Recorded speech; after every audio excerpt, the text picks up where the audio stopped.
안녕하십니까, 무틀란TV입니다.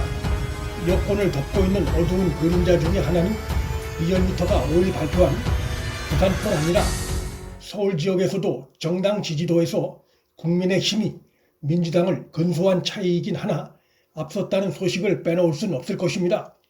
대통령 문재인 국정 지지도가 재보선이 치러지는 서울과 부산에서 부정평가가 긍정평가를 앞서는 현상은 쭉 이어져 온 추세이나 정당 지지도에서 국민의힘이 집권당을 앞섰다는 것은 총선 이후 정부의 설익은 부동산 대책 남발로 민심이 악화됐을 때인 지난 10월 이후 약 한 달 만에 다시 나타난 상황이라 볼 수 있습니다. 이번 조사 결과의 특징은 부동산 이슈에 정치 이슈가 복합됐다는 점에서 부동산 이슈로 나타났던 정당 지지도 상황과 이슈에서 좀 더 복합적인 면이 있다 할 것입니다.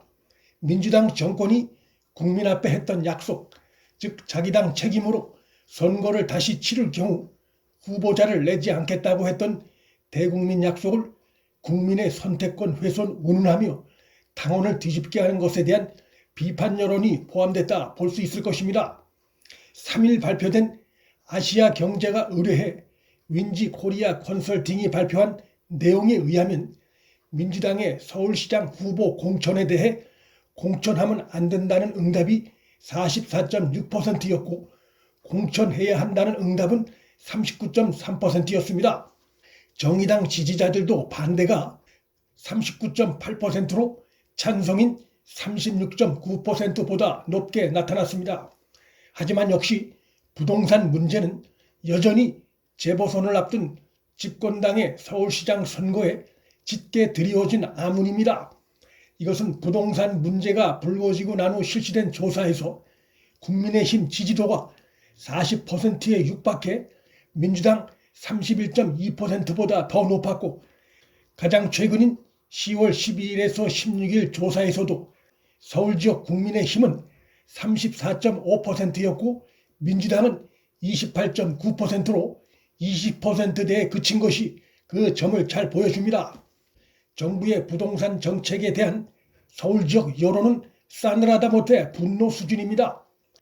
리얼미터가 YTN의 의뢰를 받아 10월 16일 실시한 조사에서 임대차 보호법 재개정 또는 현행 유지에 대한 의견을 물어보니 서울은 재개정 의견이 54.6%로 현행 유지보다 2배가량이나 더 많았습니다. 즉 여권이 강행 통과시킨 임대차 3법에 대한 비판 여론이 압도적으로 높게 나타난 것입니다. 전세 대란은 서울 지역에서 여전히 현재 진행형이고 불편해도 조금 기다려달라는 청와대 김상조 정책실장의 발언은 전세 대란이 단기간에 해결될 전망이 없다는 것을 시인한 발언이기도 합니다. 집권 세력의 선거 전망을 덮고 있는 또 다른 그림자는 유권자들의 교체 의향입니다.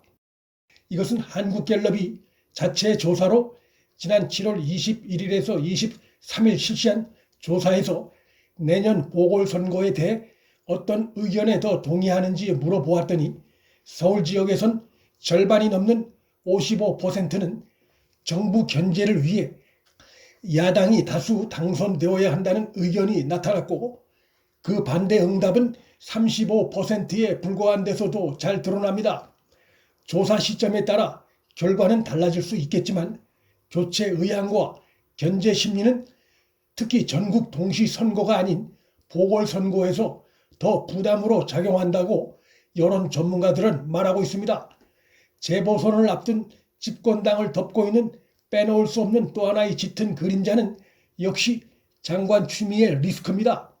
추 장관은 하루가 멀다 하고 각종 논란을 불러일으킴으로써 야권 지지층은 물론이고 중도층에게도 집권 세력에 대한 부정적 이미지를 끊임없이 재생산해내는 역할을 하고 있습니다. 장관 추미애는 5일도 국회에 나와 검찰이 산업통상자원부와 한국수력원자력 본사 등을 압수수색한 데 대해 정치인 총장이 정부를 공격하고 흔들기 위해 편파 수사, 과잉 수사를 하고 있다며 윤 총장을 비난했지만 그런 비난을 뒷받침할 아무런 법적 근거도 제시하지 못하고 있습니다. 그는 또 검찰총장이 특활비를 주머니 돈처럼 쓰고 있다며 서울중앙지검이 대검으로부터 특활비를 지급받지 못했다는 황당한 주장을 폈다가 야당 의원들이 특활비가 중앙지검에도 다 내려갔다고 반박하자 장관 추미애는 나도 들었던 얘기다. 확인할 방법은 없다며 말을 돌렸습니다. 하루가 멀다 하고 나타나는 공정해야 할 법무장관으로서 지극히 친정권 편에 선 이러한 언행은 중도층의 눈에 장관 추미애 개인의 문제를 넘어 그를 감싸고 있는, 그를 편들고 있는 현 정권 전체에 대한 부정적인 이미지로 연결될 수 있고 그것이 선거에도 부정적인 영향으로 나타날 가능성이 충분히 있습니다. 장관 추미애에 대한 부정평가가 범여권 지지층 사이에서도 적지 않게 나타나고 있음에도 현 정권이 추미애 문제를 해결하지 못하는 것은 윤석열 검찰의 살아있는 권력 비리에 대한 수사를 막으려다가 현 정권과 장관 추미애가 공동 운명체가 됐다는 전망이 나올 만한 상황이고 이러한 상황이 지속된다면 그것은 다가올 서울시장 재보선에도 적지 않은 부정적 영향을 미칠 것으로 전망됩니다. 문틀란TV 여기서 마칩니다. 구독과 좋아요, 방송 공유는 방송 제작에 큰 힘이 됩니다. 시청해 주셔서 감사합니다.